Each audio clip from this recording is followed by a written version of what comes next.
అసలు రోజు ఇంట్లో ఉంటే అర్థం కావడం లేదు గానీ, మా ఊరొచ్చినాక అర్థమైంది. అబ్బో! ఎండలు మామూలుగా లేవు.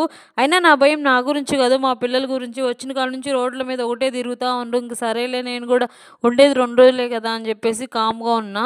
ఎండలకి మంచంలో ఉండే ముసలి వాళ్ళని, ఇంకా ఇప్పుడే నడవడం మొదలుపెట్టిన చిన్న పిల్లల్ని చాలా జాగ్రత్తగా చూసుకోవాలి. అన్నట్టు మర్చిపోయిన మీలో ఎంతమందికి చికెన్ కర్రీ, దోస కాంబినేషన్ అంటే ఇష్టమో కామెంట్ చేయండి. నాకైతే చాలా ఇష్టము. టిఫిన్ చేసినాక మా నాన్న కాసేపు తోటలో కూర్చొని రాపోయి ఎవరైనా బర్రెలొస్తాయని చెప్పిండు. మాకేందంటే పంటలేసే టైంలో ఎవరి బర్రెలు వాళ్ళే కోసుకుంటారు. ఇంకా ఎండాకాలం వచ్చిందంటే వాటిని వదిలేస్తారనమాట. ఈ పొలంలో తిరిగి తిరిగి మేసి సాయంత్రానికల్లా ఇంటికొచ్చేస్తాయి.